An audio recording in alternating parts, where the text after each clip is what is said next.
Whaftaile tua le nei fo ia so fōu tātou lia, e seisi fo i whaopopongo tala i mea lo te tupu i Sāmoa, o se mai ele whaafonga. A whai e mai a ne sue su engal mtanga lwenga leo leo, ai whamau nia tua inga, ma mōri anga e whaasanga i nisi o le ainga, o se ainga mai le atua ana, no lato whao lima i se tamai ta e whaase fulu le lima sfutu sanga le matua, mo lato toi ave whaamanosi, o le a whai loni mōri anga ia i lato, mai o se mata open ta ua le sui kom sena mtanga lwenga leo leo, le ia tau a whamasanga sa muelu, o se mata opu e matu ia fo ilona tula i mai le tu mai na le mtanga lwenga leo leo i tu ai ngai o inga. O i lato ta ua na whao lima le tamai ta ile nei, o nisi mai le ainga lona to lua, le fo ino lato toi ave wha maale sia. Ai le teimile nei, ele uiai se tasi wa mōlia, pe tau fie ile nei me ta upo, ono lo wha wau su enga.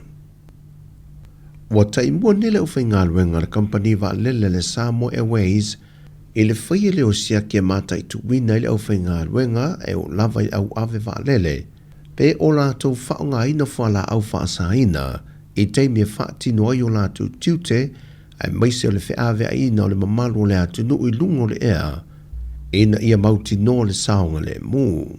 E le lewa atu neina i eini tu o inga e whaasanga e pailante o vaalele, e masalo mi ailo lātou whiawe a ina uto whala au whaasa ina pe o lātou whaonga ina fo'i.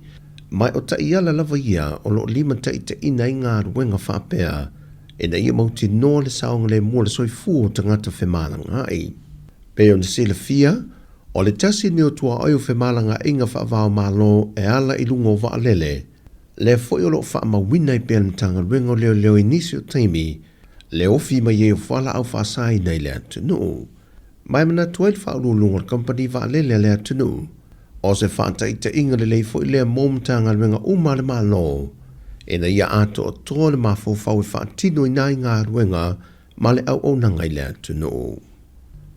I le whelo inga le Aotearoa ma le whionga le sui pāle mia le vai aso o tōnai, le whionga toi lupe po mule nuko o Sāmoa, na ia whaai loa ai o nā tunga lunga, le atangia o le whaalolongia e le awhinga ruenga le malo o nisi o minista o le kabineta, na whasiringia fo e nisi o le Aotearoa, po o ia palasi iai le whaale tonu o le longo ina o le malo ni usila, e le si ngasi ato le whionga le pāle mia o le malo Sāmoa, ilo lātou atu no. Langai malangai kabineta, whionga kabineta, whionga whongtelai, toa bena.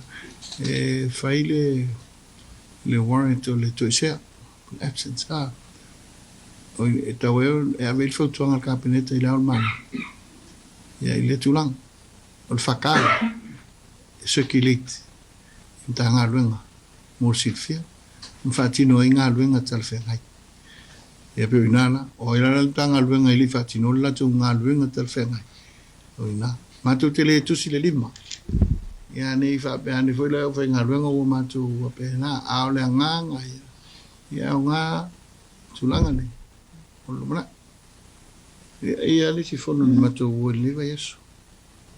Ia, o la tu na whai le dress, ta tia ruma le dress. Ele ise po kalam. Ele da te no fala fa tali polar po kalam. Ya. Ale va to amusu mele fa nga lo nga. Fam tala mel po kalam. O le ala ele alo wa meta no pi fa le mele le tava. Mo fo le lo me fa. Au le ulum tanga lo nga minsta. Le mena we le fa nga lo nga malo. Talo fai. O le ise fa alo tufio le tu. Peo na silfia au iai le whatawhanga ngaso le whionga le pāle mia i ni usila, na mawai maa manoa e wheloa e atua i teitai o le fwoi a tunu, ma whatara no nisi o mata opo e le vāo tunu e lua. Walata ina uma ngā ruenga whaale lei o le isi vaalele lona lua, al company vaale a tunu le Sāmoa Airways, le FW le olo i tutono ka nata mō ngā ruenga whaale leia. Whaelo mai e le ofisa sili o company vaalele te pepo whamtilanga, whaua o ta wā whantu tielu. O ngā ruenga whaale lei o lo whaatino le teimile nei le vaalo na lua, Wa matuata lai a tō tu tonu wha pena fo i mo na a paawa ave e sea, ai toi whaia anto i ngā ruenga wha le lea le kompani o lo lato wha tino ina na ngā ruenga, o le masino se tema na malanga e sea tuai le wha lele mai Sāmoa a ngā i Hawaii, mai silia ele se 10 miliona tala Sāmoa le tau a tō le ngā ruenga, mai o se no ngā tupe a le kompani wha lele mai di UTOS, ma o lo yele wha moe moe, o le masina o mati o le lua whelua sa fulmaleono, e te tau ona toi te liu mai ai, ma veo se tasi o waalele wa mauti no le saonga le mu, mo ta ngata whe malanga i o Sāmoa. O le wha i unga leo telefou mai Sāmoa mo le so, wha soi foia.